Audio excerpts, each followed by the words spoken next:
শাকিব খানের কাছে কি তবে ক্ষমা চায়নি নিশু? শাকিব খানকে তো প্রকাশ্যে এসে অপমান করেছিল আফফান নিশু। তবে কি শাকিব খান কাছে গোপনে ক্ষমা চেয়ে একদম অনলাইনে এসে আগুন জ্বালাচ্ছেন, ফুলঝুরি ছড়াচ্ছেন নিশু নিশু ভাই? নাকি তবে ভিতরে ঘটে গেছে অন্য ঘটনা? হ্যালো এভরিওয়ান, আসসালামু আলাইকুম। শিমুল আছি আপনাদের সঙ্গে। তাণ্ডব সিনেমায় নিশু ভাইয়ের মাপ চাওয়ার কথা ছিল, রাইট? সকলেরই মাপ চা মানে নিশু ভাইয়ের আ প্রেস মিটে ছিল মানে মাপ চাওয়ার কথা ছিল। বাট সে তো মাপ চায় নাই। কি করণীয় এখন? আবারও তাণ্ডব বয়কট? ভাই শোনেন, মাপ চাক আর যেটা মন চায় সেটা চাক। মাপ চাইলে চাক, না চাইলে নাই। তারা যে একসাথে মিউচুয়াল হয়েছে, তারা যে অ্যাটাচ হয়েছে, তারা যে কথা বলছে, তারা যে মানে ঘাড়ে ঘাড় মিলিয়ে যে কথা বলছে, এটি তো একটা বড় মিউচুয়াল। এটি তো সবচেয়ে বড় একটা ব্যাপার-স্যাপার, তাই না? এখন অনেকে হচ্ছে স্ট্যাটাস দিচ্ছেন যে সে হচ্ছে শাকিব ভাইকে প্রকাশ্যে এসে অপমান করেছে। এখন তাকে প্রকাশ্যে এসে মাপ চাইতে হবে, প্রকাশ্যে এসে ক্ষমা চাইতে হবে, নাহলে তাণ্ডব বয়কট। এইগুলা ফাত্রামি থেকে যারা করছেন, যারা লিখছেন তাদেরকে বের হয়ে আসতে হবে। ট্রু। বের হয়ে আসতে হবে মানে বের হয়ে আসতেই হবে। কারণ এগুলো ফাত্রামির কোনো ভ্যালু নাই। এগুলা ভন্ডামি-টাউডামির কোনো দাম নাই। শাকিব খান মেনে নিছে মানে সব সমস্যার সমাধান। নতুন করে নাটক শুরু কইরেন না। সিনেমাটার ১২টা বাজছে। সিনেমার ১২টা বাজবে না কেন? আপনারা নাটক করলেও সিনেমার ১২টা বাজবে না। নাটক না করলেও তাণ্ডবের ১২টা বাজবে। কারণ তাণ্ডবের পাবলিসিটি যা হওয়ার হয়ে গেছে ভাই। নতুন করে এইসব নখরা-টকরি আর বাইর কইরেন না। সমস্যার অলরেডি সমাধান হইছে। মেগাস্টার শাকিব খান, রেদওয়ান রনি ভাই, শাহরিয়ার শাকিল ভাই সহ, ইসু ভাই সহ শাকিব ভাইয়ের বাসায় অবস্থান করছিলেন। শাকিব খানের বাসায়।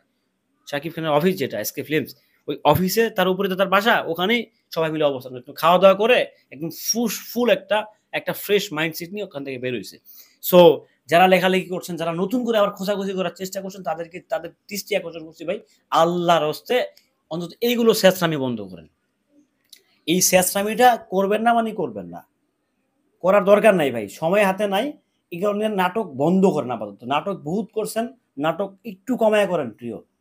আপনারা প্রচুর নাটক করছেন ভাই। আমি তাণ্ডবের পক্ষে কেন, তাণ্ডবের বিপক্ষে কেন? তাণ্ডবের বিপক্ষে আমি কেন ছিলাম জানেন? কারণ যেহেতু স্বপন চৌধুরী একটা কথা বলছে as a director, as a producer, as a writer. So সে কি আর মিথ্যা কথা বলছে? তো সেজন্য আমি বলছি যে যদি ঘটনা সত্যি হয় তবে আমি তাণ্ডবের পাশে নাই। বাট আমি কিন্তু এই বলি নাই যে ঘটনা মিথ্যা হলে আমি তাণ্ডবের পাশে আছি। আমি কিন্তু এটা তাণ্ডবের পাশে তাও নাই। আমি এটা বলছি? বলি নাই কিন্তু। আমি বলছি যদি স্বপন চৌধুরীর কথা সত্য হয় তাহলে আমি তাণ্ডবকে বয়কট করলাম। ফাইনাল। আমি এই কথাটাই বলছি। ভিডিওটা আমার চ্যানেল এবং কি পেজে ঘুরপাক খাচ্ছে। ঠিক আছে? সো আমি কখনো তাণ্ডবকে বয়কট করি নাই। পরিষ্কার হিসাব। যারা বয়কট করছে তাদেরকে গিয়ে প্রশ্ন করেন যে কেন তারা বয়কট করছে। বাট আমি তাণ্ডব বয়কট করি নাই। আমি একজন ভিউ ব্যবসায়ী, আমি একজন ভিউ বাণিজ্যকার, হ্যাঁ? মানে লাস্ট এই ১০ বছর ধরে কিংবা ১০ বছর আরো বেশি হবে। আমি ২০০৬ সাল থেকে শাকিব খানকে নিয়ে কথা বলি। বিভিন্ন পেইজে, বিভিন্ন ইয়াতে আমি কথা বলি। আমার তখন আমি চ্যানেল খুঁজতে শুক্র ৮ দিন হইছে। তারপরে একটা বড় চ্যানেল ছিল, বড় একটা পেজ ছিল। শকুনের নজর পড়ছে, সেটা গেছে গা। বাট এই যে লাস্ট এতদিন ধরে শাকিব খানকে নিয়ে কথা বলে আসতেছি, এখন এসে কি পাইলাম? ভিউ ব্যবসায়ী। এখন এসে আমার এন্ডিংটা কি হলো? আমি একজন ভিউ ব্যবসায়ী। এই কথাগুলা যখন বলছেন, যারা বলছেন তাদের কোনো বুক পিঠ নাই। তাদের সত্যিই বুক পিঠ নেই। এরা যা মনে হয় তাই বলে। যে যেটা ভাল লাগে সেটাই করে। সো তারাই নতুন করে আবার এই তাণ্ডব নিয়ে নতুন একটা নকরা করতেছেন। আপনাদের যদি মনে হয় যে আমি ভিউ ব্যবসায়ী, ওকে ফাইন। আমি ভিউ ব্যবসায়ী। আপনাদের প্রবলেম আছে? আপনাদের যদি প্রবলেম থাকে আমার চ্যানেলটা, আমার পেজটা আনসাবস্ক্রাইব, আনফলো করে দিয়ে চলে যান। আপনাদেরকে কি আমি জোর করে নিয়ে আসছি? পা ধরে নিয়ে আসছি? কিংবা চাচা খালু ডাকছি যে আমার চ্যানেল, আমার পেজে আসেন, সাবস্ক্রাইব করেন, ফলো দেন? আপনাদেরকে রেখে নিয়ে আসছি? নো, নেভার এভার নিয়ে আসি নাই। সো যদি ভালো লাগে আমার চ্যানেল ওয়াচ করেন, ভালো লাগলে আমার পেজ ওয়াচ করেন, না লাগলে চলে যান ভাই। ভিউ ব্যবসায়ী, তুই শাকিব খানের ভক্ত না, এন না তেন না। আপনি তো শাকিব খানের ভক্ত। শাকিব খানের জন্য বিশাল কিছু করে ফেলাইছেন না আপনি? শাকিব খানের জন্য এসকে তাজমহল করে ফেলাইছেন আপনারা মিলে। সো এগুলো থেকেই আপনাদেরকে বের হয়ে আসতে হবে। শাকিব খানের ভক্ত, আমরা শাকিব খানের ভক্ত, আমি শাকিব খানের ভক্ত কি ভক্ত না, সেটা শাকিব খান নিজেও জানেন। বুঝাইতে পারছি কি আপনাদেরকে? সো মানে ক্রেডিট নিতে চাই না ভাই। ক্রেডিট নেওয়ার কিছু নাই আসলে। ক্রেডিট নেওয়ার কিছু নাই।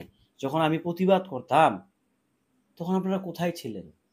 আমার তো মনে হয় তখন আপনাদের জন্মও হয় নাই সোশ্যাল মিডিয়াতে। যখন হচ্ছে আমি বিভিন্ন পেজে গিয়ে শাকিব খানের যে কিং অফ হলিউড যে গ্রুপটা আছে, সেই গ্রুপে শাকিব খানের এখন যে পেজটা আছে কন্টিনিউ করতেছে, সেই পেজটা থেকে আমি লাইভ করছি। যখন এই পেজ আমরা কি করি নাই? ভেরিফিকেশন করি নাই। এই পেজটা আমরাই ভেরিফিকেশন করছি। আমাদের কয়েকজনের ফার্ম দিয়ে, কখনো বলি নাই, আজকে বললাম। আমরা নিজেরা সেগুলো ভেরিফিকেশন করছি। আমাদের নিজস্ব অর্থে শাকিব খানের যে ব্লু পেজটা, যে পেজটা দেখছে না, সেই পেজটা আমরা আমাদের টাকায় ভেরিফাই করছি। কথা বলার আগে একটু সাবধানে বলেন ভাই। খারাপ লাগে ভাই। যে লোকটাকে নিয়ে সকাল সন্ধ্যা খাটতেছি, মানে আপনারাই হচ্ছে আমাদেরকে বলেন ভিউ ব্যবসায়ী, ভিউ বাণিজ্য করে খাচ্ছি। যে কয় টাকা পাই শাকিব খানের ভিডিও নিয়ে আপনারা জানেন? যা পাই, মানে আমি যে ইন্টারনেট ইউজ করি না, মান্থলি যে আমার ইন্টারনেট যে এমবি কস্ট, যে এমবি প্যাকেজটা কিনি, সেই টাকাটাও আসে না। বুঝতে পারছি? জাস্ট ভালোবাসা। এই যে ঢাকায় যাচ্ছি, বিভিন্ন লোকের ইন্টারভিউ নিয়ে আসতেছি, এগুলো তো পরের ব্যাপার ভাই। আমি যে ঢাকায় যাচ্ছি আর আসছি, বগুড়া থেকে আপ ডাউন করতেছি না, আমার ঢাকায় ঢুকলে 10,000 টাকা খরচ। অথচ আমার মানে 6 মাসে 9 মাসে 10,000 টাকা চ্যানেল পেজ থেকে আসে না। না বুঝে, না জেনে আন্তাজি বকবক করেন আপনারা। এই জিনিসটা খুব বিরক্ত লাগে। মানুষকে কখনোই একটা কনটেন্ট দিয়ে জাজমেন্ট করবেন না। আপনারা যাকে ইচ্ছা তাকে গালাগালি করতেছেন, যাকে ইচ্ছা তাকে উদ্ধার করতেছেন। এইজন্যই কিন্তু মানুষ বলে, এইজন্য অনেকে বলার সুযোগ পায় যে শাকিব খানের ভক্তরা বস্তি, টুকা, হ্যান, ত্যান। এই যে আমরা নিজেরাই তো প্রমাণিত ভাই। আমরা হচ্ছে শাকিব খানকে নিয়ে কথা বলি। আমরা যে কজন বলি, আমি কয়েকজন আছি আমরা আসলে। মনে হাতে গোনা কয়েকজন। সো যখন একটা উজ্জ্বল যখন একটা অন্যায় করবে, তখন উজ্জ্বলের পেজে গিয়ে যা ওর বাপ মা তুলে গালাগালি। যখন আমি শিমুল একটা অন্যায় করব, কেউ একটা একটু ইয়ে করব, আমার বাপ মা তুলে গালাগালি। যখন লিখন একটা কথা, যখন লিটন একটা কথা, যখন অসীম একটা কথা, সবার বাপ মা তুলে গালাগালি। এই যে এই মাইন্ডসেট থেকে আপনাদেরকে বের হয়ে আসতে হবে। সাকিবিয়ান অনেকেই গর্ব করেন যে 2023 এর পরে সাকিবিয়ান চেঞ্জ হয়ে গেছে। তাদেরকে জুতা পিটা করা উচিত। 2023 এর আগে সাকিবিয়ানরা ছিল সাচ্চা সাকিবিয়ান। ডেফিনিটলি এখনো সেই সাকিবিয়ানগুলো টিল নাও মাঠে সার্ভাইভ করতেছে।